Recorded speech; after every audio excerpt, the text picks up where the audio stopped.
L'hôtel 5 étoiles, le Café de Rome d'Abidjan n'est plus. Tôt ce samedi matin, l'État de Côte d'Ivoire a mis en exécution son avis de démolition. Les bulldozers ont précédé à la chute de l'édifice en béton. Le complexe de haut standing situé au bord de la lagune Ébrié, en plein cœur d'Abidjan, s'est effondré sous le regard impuissant du personnel.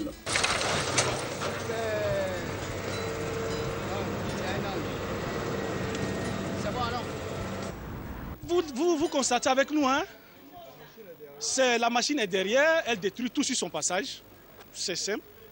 Avec une extrême violence, on n'épargne rien, on casse tout, c'est tout, c'est simple. Voilà, on est là, nous sommes les employés, on assiste, on regarde.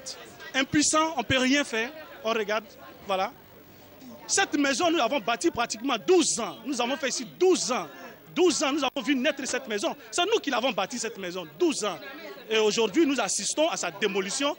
Mais excusez-moi du terme, mais c'est regrettable. Désespéré, le personnel a entrepris de sauver les meubles. La course à la montre contre les bulldozers a cependant eu raison d'eux. Fait marquant, aucun responsable de l'établissement hôtelier n'a daigné marquer sa présence. Les 200 employés du Café de Rome se sentent abandonnés à leur sort. On est venu, on a essayé de sauver ce qu'on pouvait. Sauf que nous n'avons rien reçu comme droit ni mesure d'accompagnement. Là, actuellement, c'est notre souci. Comment nous on fait pour rentrer dans nos droits? Parce que nos patrons ils sont en train de tout casser, on n'a rien du tout. Et c'est ce que nous on veut savoir. On s'adresse à nos patrons, mais actuellement tout est en train d'être démoli. On ne sait plus à qui s'adresser. Et c'est dans quelle mesure nous pouvons rentrer dans nos droits légaux et si possible avoir des mesures d'accompagnement. Parce que là, vous voyez tout le monde qui est là. C'est au moins 200 personnes qui sont là. Et des personnes qui sont dans un domaine spécifique, qui sont les jeux, qui sont ici depuis 12 ans. On va de 12 ans ici, on a travaillé pendant 12 ans, on va sans rien. Même pas 5 000 francs pour aller aujourd'hui pour payer le transport pour aller à la maison. C'est là notre souci. Et je le dis, c'est ce que je suis en train de dire à mes camarades. On n'a rien fait d'illégal, on n'a rien fait du tout. On ne fait pas la politique. Comment nous, on fait pour manger? Qu'est-ce que l'État prévoit pour nous? Et comment on fait pour rentrer? Parce que nos patrons nous disent qu'on ne leur a rien donné. C'est ce qu'ils nous chantent depuis longtemps. Et c'est ce qu'ils nous disent jusqu'à présent. On n'a rien reçu comme droits légaux. Ils ne nous ont rien promis. On n'a pas reçu de l'aide, de licenciement, nous rien. C'est pour ça que nous sommes là. Et c'est ce que, enfin, on ne sait pas à qui s'adresser. Imaginez un peu le désarroi des employés. Imaginez un peu le désarroi des employés. Qu'est-ce qu'ils vont devenir? Qu'est-ce que nous allons devenir? En plein mois de mars, même les scolarités ne sont même pas encore payées à l'école. On fait quoi? On paye comment? On fait quoi? On devient quoi? Dites-nous, on mange quoi? On devient quoi? On ne sait pas. Venu apporter du réconfort au personnel du Café de Rome, la centrale syndicale UGTCI leur a donné une piste de solution pour entrer en possession de leurs droits en situant les responsabilités entre l'État et la société suisse Resort Company Invest Abidjan, promotrice de l'hôtel. Les employés ont leur employeur. L'employeur est un opérateur sur un État. Donc il faut séparer les actions au départ. Qu'on soit guerre ou pas. La démolition de l'hôtel Café de Rome serait liée à un aspect environnemental. Il a été détruit pour cause d'utilité publique dans le cadre des travaux de réhabilitation du boulevard lagunaire. Le Café de Rome, pour rappel, c'est un hôtel 5 étoiles, un casino avec 100 machines à sous, une salle de jeu traditionnelle, une brasserie, un bar et un nightclub. Mais du côté de la baie de Cocody, ce n'est déjà plus qu'un vieux souvenir. L'heure est aux indemnisations et à la relocalisation. L'État et la société suisse Resort Company Invest Abidjan ne s'accordent pas quant à l'évaluation de l'édifice. 5 milliards de francs CFA clament l'État, 20 revendique-t-on du côté du Café de Rome. La démolition du Café de Rome risque d'ouvrir la page d'un nouveau feuilleton judiciaire.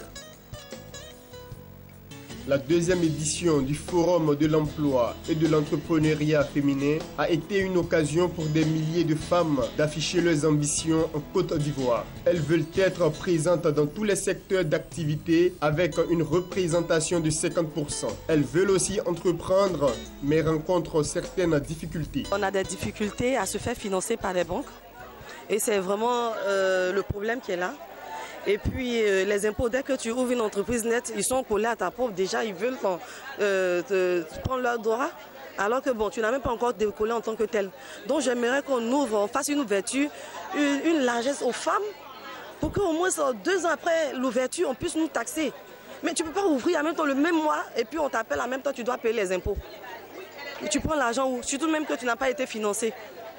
Vraiment, cette 2e édition, qu'elle nous donne la grâce de pouvoir trouver des partenaires sûrs pour nous aider dans nos projets. Puisque moi, j'ai déjà échoué plusieurs fois dans des projets comme ça, par manque de financement et d'accompagnement.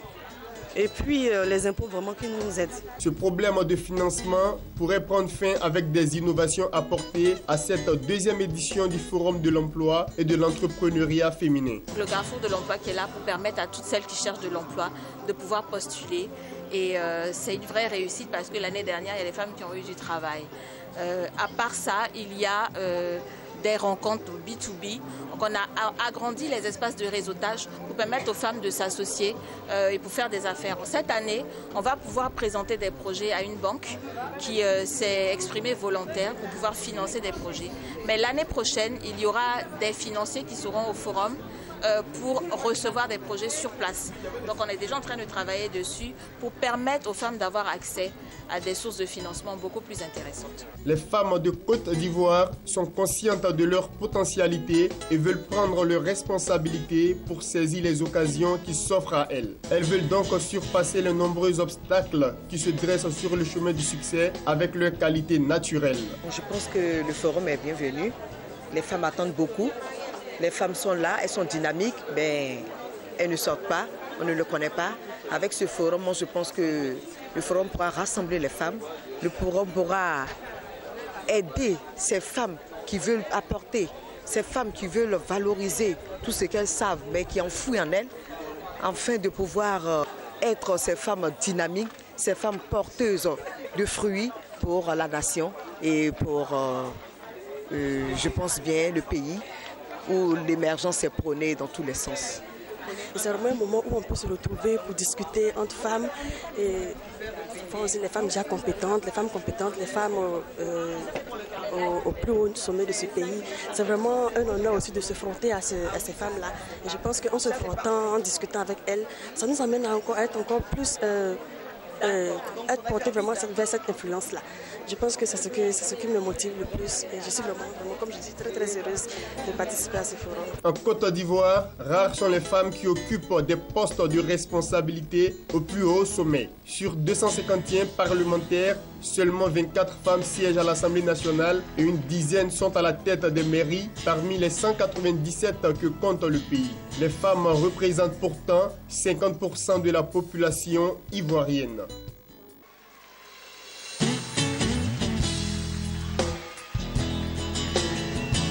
Ils étaient plus d'une centaine. Ces chefs d'entreprise et responsables qualité, sécurité et environnement qui ont pris part au séminaire sur le cadre juridique et institutionnel de la santé et sécurité au travail qui s'est tenu ce matin au siège du patronat ivoirien. Au cours de cette rencontre qui s'est voulue un cadre d'échange, les participants ont pu exprimer leurs préoccupations et ont été informés sur les tests en vigueur et les politiques nationales en matière de santé et sécurité au travail. Ce séminaire sur le cadre juridique et institutionnel de la santé et sécurité en Côte d'Ivoire a été institué par la commission qualité, hygiène, sécurité et environnement de la CGC du patronat ivoirien. Donc l'objectif est de sensibiliser puis d'informer les entreprises, toutes les entreprises et même celles qui sont, pas seulement celles qui sont parties prenantes au niveau de la CGC, de tout ce qui est responsabilité, environnement réglementaire, tout ce qui peut être frein à la mise en place de différents projets visant à améliorer ce cadre-là dans les entreprises en Côte d'Ivoire. Pour la représentante du ministre d'État, ministre de l'Emploi, l'accent est mis sur l'accompagnement des entreprises dans le développement de leurs programmes de santé et sécurité au travail. Il y a des entreprises effectivement qui ne respectent pas ces normes-là. Il faut dire que dans notre législation, il y a effectivement des sanctions qui sont prévues dans le cadre du non-respect de cette législation. Mais nous disons au niveau du ministère de l'Emploi que ces sanctions sont assez peu dissuasives et donc ce qui amène les entreprises à quand même à ne pas s'inquiéter du non-respect de ces normes-là. Mais nous sommes dans une logique de sensibilisation beaucoup plus et de conseil, et nous souhaitons accompagner en tout cas les entreprises dans le développement de leur programme de santé et sécurité au travail pour que vraiment tout le monde y gagne et que nous allions vers l'émergence tant souhaitée par nos autorités. Selon une étude réalisée par la Direction de la santé et sécurité au travail, plus de 5000 cas de décès sont survenus à la suite d'accidents ou de maladies professionnelles.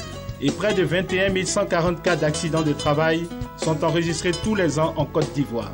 C'est pourquoi il est important que la problématique de la santé et sécurité au travail soit au cœur de la politique managériale des entreprises de Côte d'Ivoire. Pour remplacer le TEC de l'UEMOA du 1er janvier 2000, un nouveau tarif extérieur commun est en vigueur depuis le 1er janvier 2006. Il s'agit du TEC CEDEAO qui s'inspire de l'expérience en cours depuis 2000 au sein de l'UEMOA. En effet, le TEC CEDEAO est un schéma de libéralisation des échanges adopté par les chefs d'État des 15 pays membres de la Communauté économique des États de l'Afrique de l'Ouest. Pour que le Bénin soit apte à mieux appréhender les nouveaux enjeux liés au TEC CEDEAO à partir du 1er janvier 2015, le ministre de l'Économie, des Finances et des Programmes de dénationalisation Kwame Coutié a organisé une séance de sensibilisation sur le tarif extérieur commun TEC CEDEAO au profit des acteurs du secteur privé, les professionnels des médias et des cadres de l'administration publique. L'objectif du TEC CEDEAO est de simplifier les systèmes tarifaires en vigueur dans la zone, s'ouvrir sur l'économie mondiale, protéger la production communautaire et lutter contre le détournement de trafic. L'espace CEDEAO est un vaste marché de plus de 300 millions de consommateurs où l'économie béninoise y trouve sa place. De plus, soulignons que le grand défi pour nos économies reste leur nécessaire insertion dans l'économie mondiale. Et c'est pour ce mobile que les États de la sous-région ont ouvert avec l'Union européenne des négociations commerciales en vue de la mise en place d'un nouveau cadre commercial fondé sur les règles de l'Organisation mondiale du commerce. Pour que les objectifs fixés soient atteints, des critères de catégorisation ont été définis. Le TEC CEDEAO est classé dans la catégorie de 0 à 4 avec des taux variant de 0% à 35%. Le TEC CEDEAO, c'est aussi des mesures de protection complémentaires, à savoir la taxe d'ajustement à l'importation et la taxe complémentaire de protection. La cinquième est la nouveauté qu'apporte le TEC UEMOA au TEC CEDEAO. Elle protège essentiellement le secteur productif des États membres et a déjà permis aux États de passer d'une protection de 11,93% avec le TEC UEMOA à une protection de 12,5% avec le TEC CEDEAO. Le Bénin, quant à lui, est passé de 13,55% à 15,63% avec le TEC CEDEAO, mais cette progression de protection se fera-t-elle ressentir? Nous n'avons pas d'industrie. Nos industries sont faibles. Manque de ressources, manque de soutien, à savoir une banque d'investissement. Il n'y en a pas. Ensuite, vous devez savoir aussi qu'il n'y a pas un soutien soit au niveau social, au niveau fiscal. Cette mesure risque de défavoriser le Bénin à cause de la faiblesse de sa productivité et l'inexistence de sa capacité industrielle. Il urge donc de créer des entreprises agricoles. Le Bénin a toujours tiré une bonne partie de ses recettes douanières de réexportation d'un certain nombre de produits vers d'autres États de l'Union tels que le Nigeria. Le Nigeria, qui autrefois utilisait le port de Cotonou pour ses transits, construit son propre port. La réforme du ministère de l'Économie et des Finances, dénommée la transition fiscale, vient donc prendre en compte ces recettes intermédiaires qui sont jusque-là occultées dans la collecte, ce qui permettra au Bénin de passer de la fiscalité intérieure afin de faire face dignement à ses besoins de financement après la mise en vigueur du TEC CEDEAO. Je crois que nous devons nous prendre véritablement en charge, comme il a dit tantôt, nous prendre en charge dans ce que nous voulons. Les pays d'Asie, qui étaient moins lotis que nous en 1960, aujourd'hui sont largement, nous ne pouvons pas, nous ne voyons même plus leur derrière. Parce qu'ils ont accepté. La Chine, quand le problème s'est posé à un moment donné, la Chine s'est enfermée. Aujourd'hui, la Chine est sortie, grandie. Comment, sinon, première puissance industrielle du monde. Aujourd'hui. Donc, je crois que nous devons prendre nos responsabilités. Et c'est ce que vise cette séance de sensibilisation. Il n'y a aucun doute, le texte CEDEAO est mis en vigueur le 1er janvier 2015. Il faut alors construire des secteurs agricoles viables, productifs, compétitifs, bien intégrés, suivant une approche verticale pour espérer tirer parti de cette réforme sous-régionale pour le Bénin. Ce renouveau économique ne se fera pas sans la participation du secteur privé. Il représente pour les opérateurs économiques une opportunité d'investir dans les filières de la 5e bande afin de contribuer activement à la création de richesses et accroître le produit intérieur brut.